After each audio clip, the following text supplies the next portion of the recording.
ጣቢያችን በስፍራው ተገኝቶ ያነጋግራቸው የሚዛን ቴፒ ዩኒቨርሲቲ ቴፒ ግቢ የምህንድስና ትምህርት ክፍል መምህር ተስፋዬ ይስማው ያለምንም ክፍያ የድልድዩን ዲዛይን በማዘጋጀትና የማማከሩንም ስራ ደርበው ለመስራት ወስነው ወደ ስራ እንደገቡ ይናገራሉ። በሰዓቱ የተጠየቅነው የዲዛይን ስራ ስሩልን፣ ለእናንተ የሚሆን የምንከፍለው ምንም 10 ሳንቲም የለም፣ ማህበረሰቡም ገና አላነቃቃንም፣ እንደሚሆን ግን if it is possible ነው የሚሆን ከሆነ ወደ ማህበረሰቡ ይዘን ብንወርድ የሚል አይነት ጥያቄ ነው የተጠየቅነው። እንግዲህ እኛም በሰዓቱ የመለስነው ምላሽ አመራሩ ቁርጠኛ እስከሆነ ድረስ ማህበረሰቡ አመራር ውስጥ ስለሆነ ያለው ቁርጠኛ ከሆናችሁ ማህበረሰቡ ማንቀሳቀስ ይቻላል፣ እኛ ደግሞ የዲዛይን ስራውን እንሰራለን በሚል ተግባባ። ሳይማር ያስተማረንን ወገን እንግልት ለመቀነስ ቢያንስ ባለን ነገር መርዳት አለብን ብለን ነው የተነሳ ነው ያሉን መምህር ተስፋዬ ይስማው በሂደት እኛም ከተግባራዊ ስራ እንቅስቃሴው እውቀት ገቢተናል ይላሉ። እኛም በቲዮሪ ያዝነውን ኮንሰፕት ወደ እነሱ እያወረድን እነሱ ጋም ያለውን የፕራክቲካል ልምድ ደግሞ ወደኛ እያመጣን ትልቅ የሆነ የእውቀት ሽግግር ነው የተደረገው። እኛም ከፍተኛ የሆነ ኤክስፒሪያንስ አግኝተናል። ከዚህ በኋላ እንደዚህ አይነት እድሎች እንኳን ቢኖሩ ከዚህ ሞር የተሻለ ደግሞ የምንሰራበትን አቅም ነው ያዳበር ነው እኛም በግል ማለት ነው። የቴፒ ከተማ ማዘጋጃ ቤት ባለሙያና የግንባታ ቴክኒክ ኮሚቴ አባል አቶ ተዘራ ፍሬው ድልድዩ ደረጃውን በጠበቀ መልኩ እየተገነባ መሆኑን ይናገራሉ።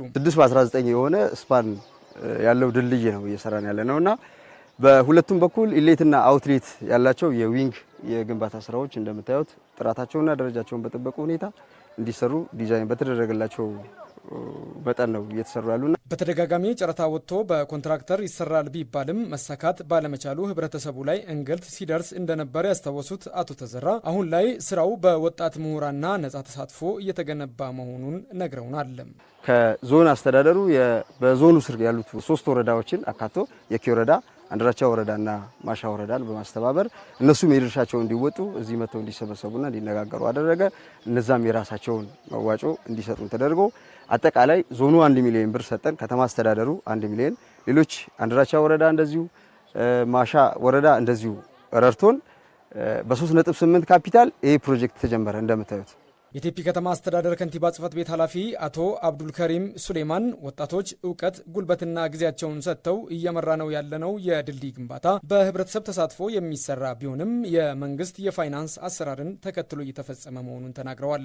ይህ የህብረተሰብ ተሳትፎ የተሰበሰበው ገንዘብ በመንግስት ፋይናንስ ሲስተም መመራት ስላለበት አጠቃላይ የጨረታ ስርዓቱ የግዢ ስርዓቱን ሙሉ በቴፒ ከተማ ፋይናንስ አማካኝነት ጨረታው እየተጠናቀቀ በኮሚቴዎች የተዋቀሩ ኮሚቴዎች አሉ።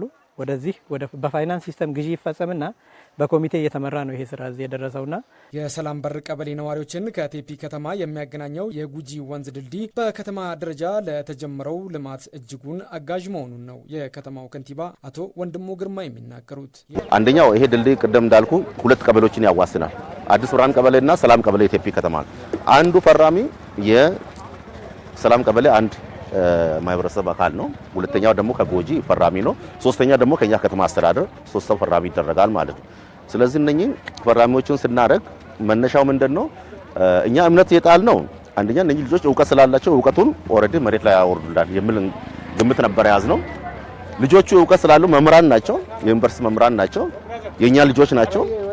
እኛ በነፃ እንሰራለን ብሎ ስለተነሱ ነው። ይሄን ለኮንትራት ብትሰጥ 20 ሚሊዮን ከዛምና 30 ሚሊዮን አይሰራም። የሸካ ዞን ኮንስትራክሽን ኃላፊ አቶ ካዳነ ከሲቶ ግንባታው በጥራት እየተሰራ መሆኑን ተቋማቸው እየተከታተለ እንደነበር ነው ያስታወሱት። እንዳያችሁት ምናልባት 1-2 ዓመት ግንባታ ላይ ፈጅቶ ሊሆን ይችላል እንጂ ባለው አቅም የተሰራው ስራ ከጥራትም አንፃር ብንል ከወጣው ወጪም አንፃር ብንል ለሌሎች አካባቢዎችም ልምድ ሊሆን የሚችል እኛም በተለያየ ጊዜ እንደ መስሪያ ቤት ደርሰን የተደጋገፍንበት ነውና በጣም አመርቂ ውጤቶች ተመዝግበዋል። እዛ አካባቢ የተሳተፉ ሁሉም ሊመሰገኑ ይገባል ባይ ነኝ።